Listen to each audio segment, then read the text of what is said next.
Bugun maktab ta'limiga qaratilayotgan yuksak e'tibor, ajratilayotgan mablag', amalga oshirilayotgan loyihalar bu nafaqat o'quvchilarning, balki butun mamlakat kelajagi uchun qilingan sarmoyadir. O'tgan 2025-yilning 9-sentyabr sanasida davlatimiz rahbari raisligida o'tkazilgan videoselektor yig'ilishida ham maktabgacha ta'lim va maktab ta'limi sohasidagi islohotlar ijrosi hamda kelgusidagi ustuvor vazifalar muhokama qilingan edi. Yig'ilishda sohadagi islohotlarni davom ettirib, ta'limning barcha yo'nalishlarida katta o'zgarish qilish zarurligi ta'kidlangandi. Va bu ishlarning amaldagi real natijasi bugun respublikamizning olis hududlarida ham namoyon bo'lyapti. Jumladan, Navoiy viloyatida ham. Bugun viloyatdagi 370 dan ziyod umumta'lim maktablarda 200 ming nafarga yaqin o'quvchilar tahsil olmoqda. E'tibor qaratish kerak, o'tgan 2025-yilda 12694 nafar bitiruvchining 48% oliy ta'lim muassasalariga qabul qilinib, kirishdagi o'rtacha ball 93,2 bo'ldi va viloyat respublika miqyosida ikkinchi o'rinni egalladi. Yaratilgan sharoit va imkoniyatlar samarasi o'laroq Navoiy shahridagi birinchi son ixtisoslashtirilgan maktab-internat ham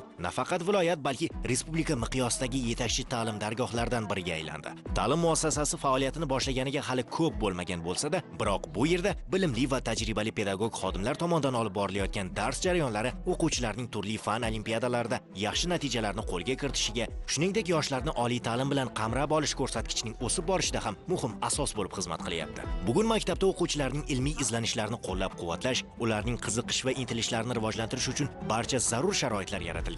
Laboratoriya jihozlari orqali amaliy mashg'ulotlarni o'tkazish imkoniyati esa nazariy bilimlarni tajribada mustahkamlashga xizmat qilyapti. Ahamiyat bering, maktab internati tashkil etilgandan buyon bitiruvchilarning oliy ta'lim muassasalariga qamrov darajasi har yili yuqori natijani qayd etmoqda. O'tgan 2024-2025 o'quv yilida ham ana shunday yuqori o'sish kuzatildi. Ta'lim muassasasini tamomlagan 60 nafar bitiruvchining barchasi talabalik baxtiga muyassar bo'ldi.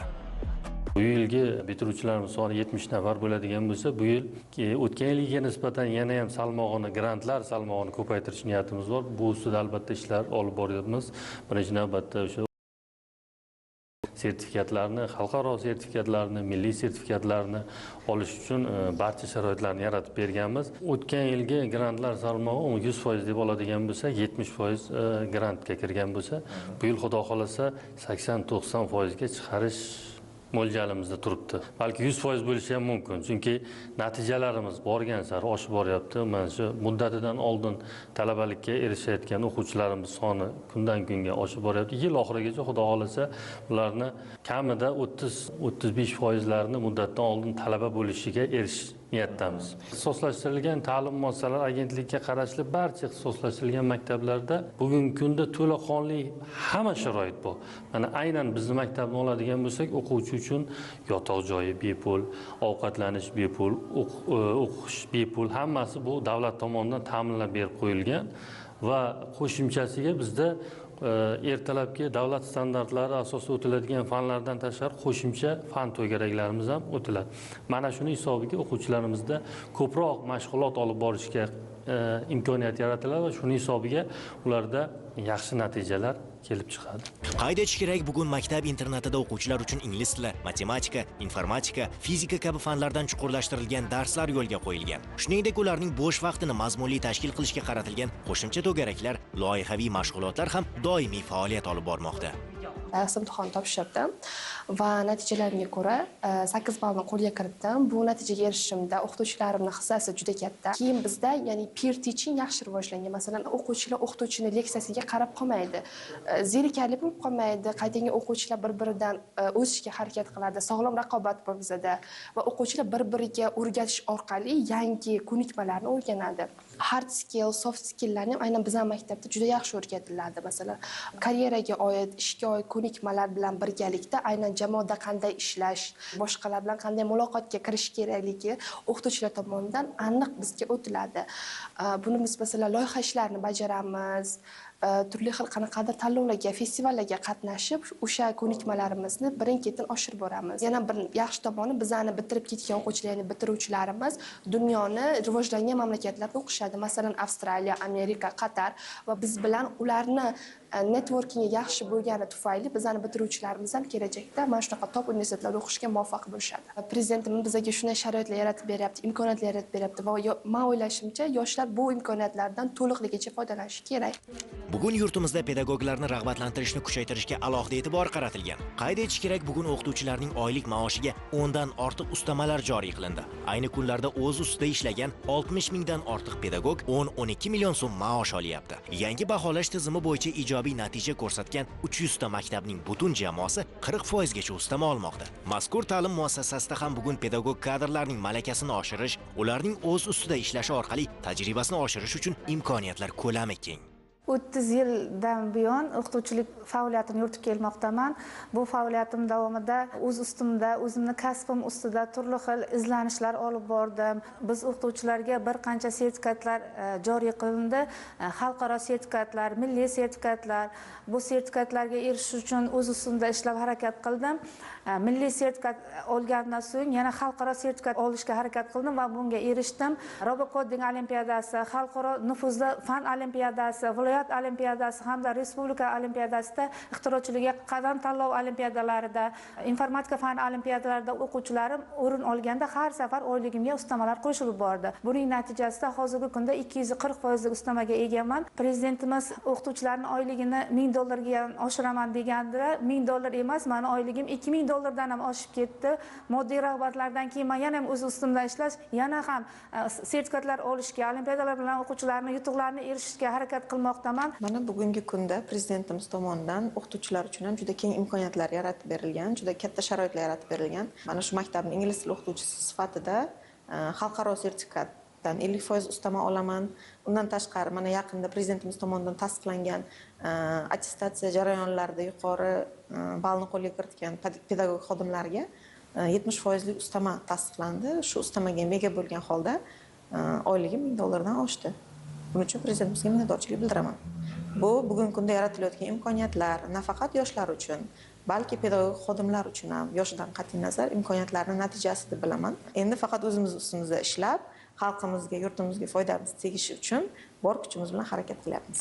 Bugun respublikamizning barcha viloyatlari nafaqat shahar markazlari, balki olis hududlarda ham zamonaviy talablarga to'liq javob beradigan, barcha imkoniyat va qulayliklari mujassam yangi maktablar bunyod etilmoqda. Ana shunday zamonaviy mazmun va qiyofadagi ta'lim maskani bugun Navoiy viloyatining olis cho'l hududi Zarafshon shahrida ham qad rostladi. O'tgan 2025-yilning mart oyida foydalanishga topshirilgan mazkur 14-sonli umumiy o'rta ta'lim maktabi 990 o'ringa mo'ljallangan. Bugun shu atrofda yashovchi aholining 650 nafar farzandi ana shu maktabda ta'lim olyapti. Masofa yaqin, imkoniyatlar esa keng.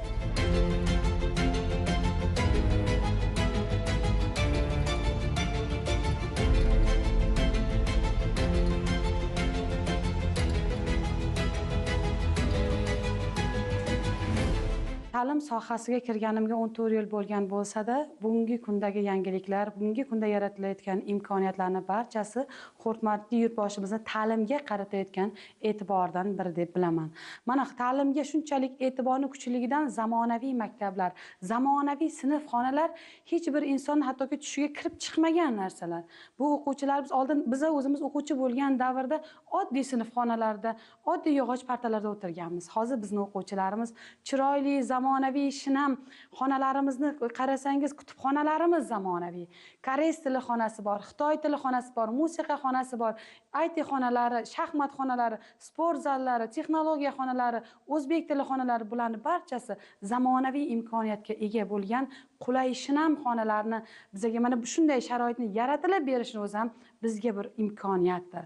Mana bunday imkoniyatni yaratib bergan hurmatli yurtboshimizga ming marta rahmat aytamiz. Bunda nafaqat bolalar, balkim bizni pedagog xodimlarimiz ham mamnun. Sababi ular qulay imkoniyatlarga ega joyda ishlayapti va kerak bo'lsa hurmatli yurtboshimiz aytgani kabi $1000 dan ziyod oylik ham olyapti. Hurmatli yurtboshimiz tomonidan yaratib berilgan bunday imkoniyatga o'quvchilarimizni ilmi orqali va kadrlar salohiyati orqali javob berishga harakat qilamiz. Mana shu maktabda nabiralarim o'qiydi. Hozirgi zamonaviy maktablarni ko'rib odam haqiqatan to'lqinlanib ketadi. Shunaqa hamma sharoitlar, kompyuterlar deysizmi, hamma sharoitlar, har xil tillar o'rganyapti. Bularni ko'rib o'zingiz quvnaydi. Har bir bolalarda umuman bekor vaqti yo'q. darsdan chiqib kursdan chiqib nimadir tugarak mashg'ulotlar bilan shug'ullanadi. Ularning bilimliklarini ko'rib o'quvchi bo'lgimiz keladi. Nabiralarim uzoqdan qatnab o'qirdi. Masalan, bu yer shahar markazidan chetroq mahalla bo'lsa, bular har qaysi shaharga borib qatnab o'qirdi. Ularni ancha vaqtlari yo'lga ketardi. Bizani o'zimiz ham xavotirlanib turardik, qachon keladi, qanday bilan borib olib kelardik ularni. Hozir bu shuna mahallani o'ziga qurilgan maktablarni ko'rib juda ham xursand bo'lamiz. Hamma sharoitlar, hamma joylar juda ham ta'rifga til ojizda. Mana shunday imkoniyatlar uchun, mana shunday sharoitlar uchun, mana shunday ta'limga qaratilgan e'tiborlar uchun prezidentimizga kattadan katta rahmatlar aytamiz. Zamonaviy ta'lim tizimini raqamli texnologiyalarsiz tasavvur etib bo'lmaydi. Shu ma'noda bugun mazkur ta'lim muassasasidagi axborot texnologiyalariga ixtisoslashgan IT xonasining tashkil etilgani ta'lim sifatini yangi bosqichga olib chiqmoqda. Ushbu IT xonasida o'quvchilarning raqamli savodxonligini oshirish, dasturlash asoslarini o'rganish va zamonaviy kasblarga ilk qadam qo'yishlar uchun keng imkoniyatlar yaratilgan. Bu yerda o'quvchilar nafaqat bilim oladi, balki o'z g'oyalarini amaliy loyihalar orqali hayotga tatbiq etish ko'nikmalarini ham shakllantiradi. Bizlarni yangi qurilgan maktabimizda yangi IT sohasi bo'yicha to'garak tashkil qilingan. To'garakda ko'plab loyihalar ustida ishlab, qayerda Lego turishini aniqlab oldim va buni bir kunda ichida o'zim yaratdim. Bu loyiham aqlli kuzatuv mashinasi bo'lib, xavfli joylarga g'or, shunaqa o'sha telefonlarga kirib, qaysi tomon xavfli, qaysi tomon xavfsiz ekanligini ko'rsatib chiqadi. Siz aytasiz, masalan, bu telefonda u g'orda ichida aloqa bo'lmasligi mumkin. Shunda buni video kamerasini ochib, videoga tushirib jo'natib yuborishimiz mumkin.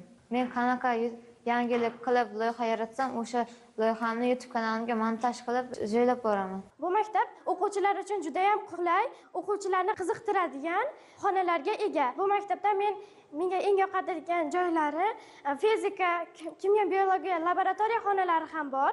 Avval men shu shahardagi 12-maktabdan o'qiganman. Bu maktabga kelib, juda ham zo'r sharoitni his qildim. O'zimni boshqa dunyoga kelib qolgandek tasavvur qildim.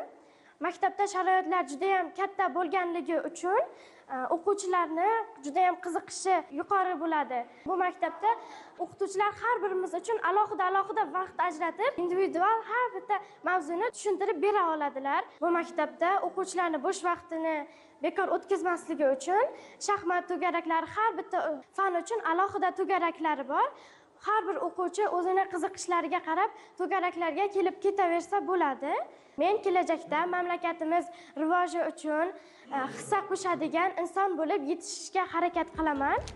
Maktabda faoliyat yuritayotgan o'qituvchilar dars jarayonidagi natijalari, mas'uliyati va tashabbuskorligi asosida turli ustamalar bilan rag'batlantirilmoqda. Natijada bugun maktabdagi ayrim o'qituvchilarning oylik ish haqi 1000 AQSh dollargacha yetmoqda. Bu esa o'qituvchi kasbiga bo'lgan munosabat o'zgarib borayotgani, ustoz mehnati tobora real rag'bat bilan e'tirof etilayotganini ko'rsatadi.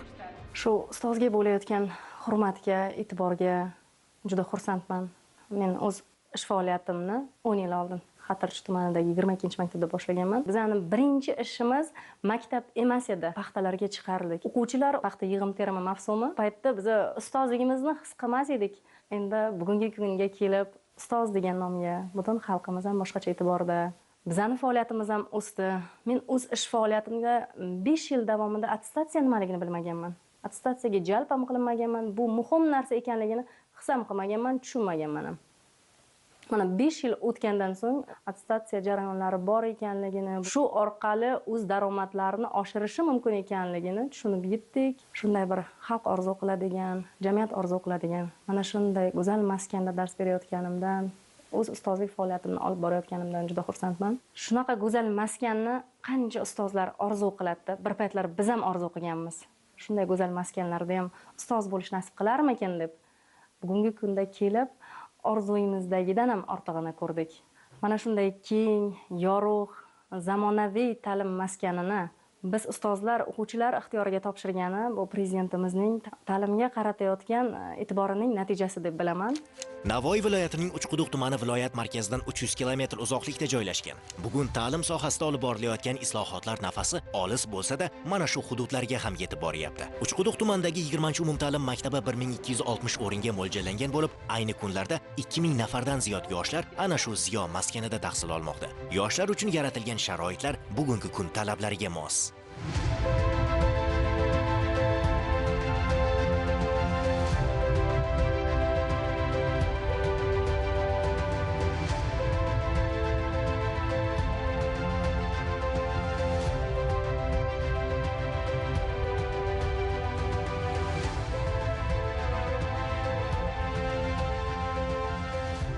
mana shu maktabda 1-sinfdan buyon o'qib kelaman. Maktabimizda o'quvchilar o'qishi uchun zarur bo'lgan barcha shart-sharoitlar yaratilgan.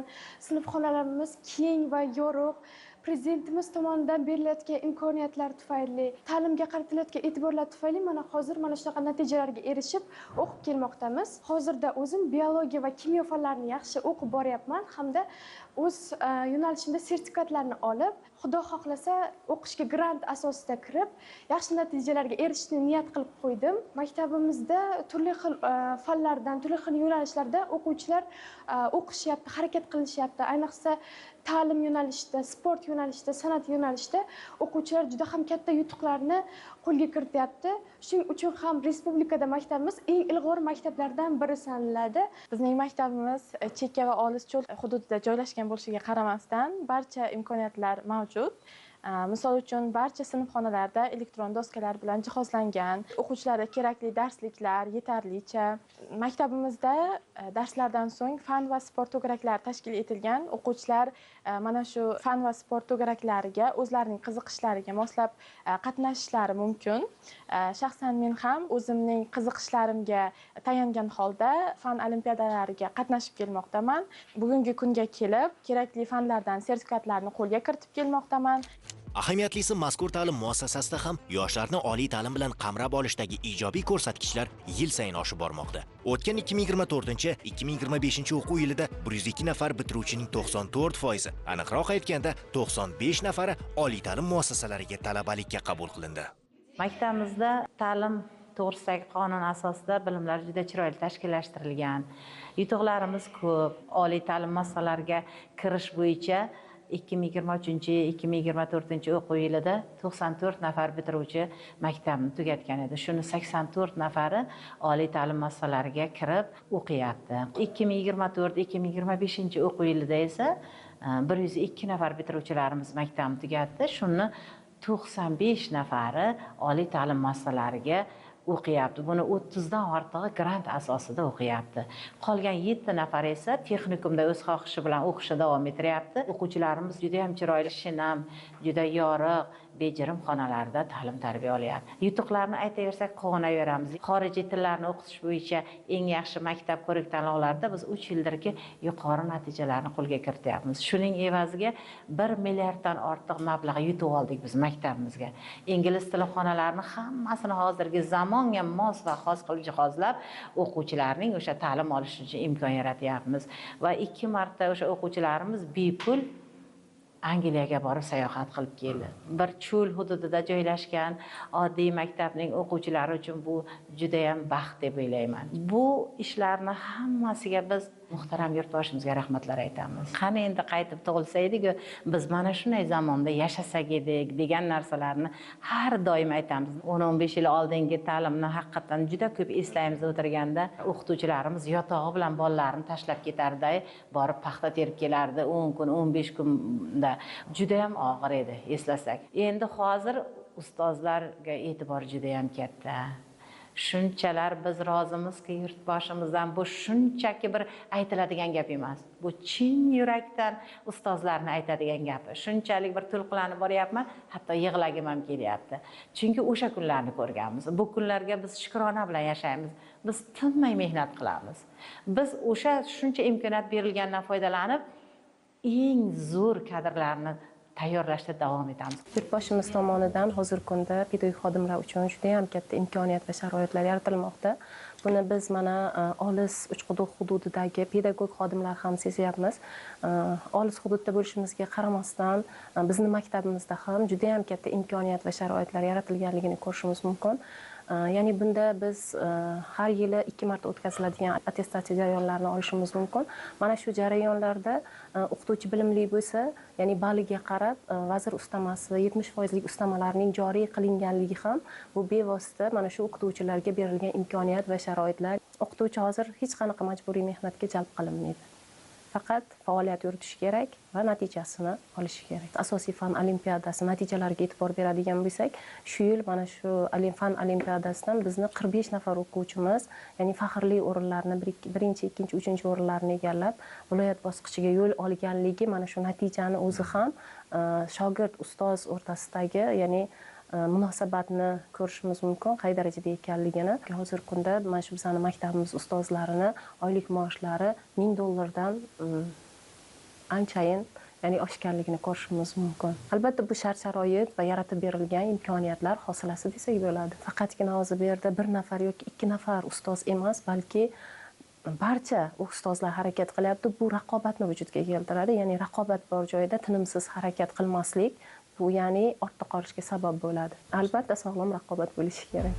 Bugun mazkur umumta'lim maktabida ham o'qituvchi mehnatini qadrlash masalasi kundalik hayotda o'z aksini topyapti. O'qituvchilarning dars jarayonidagi tashabbuskorligi, o'quvchilarning natijalari hisobga olinib, turli ustamalar bilan rag'batlantirilmoqda. Natijada bugun 20-maktabdagi 60 nafar o'qituvchining oylik ish haqqi $1000 dan oshdi. Bu esa ustozlarning kasbga bo'lgan munosabatidagi ijobiy o'zgarish, mehnatining amaliy e'tirof ekanini ko'rsatadi.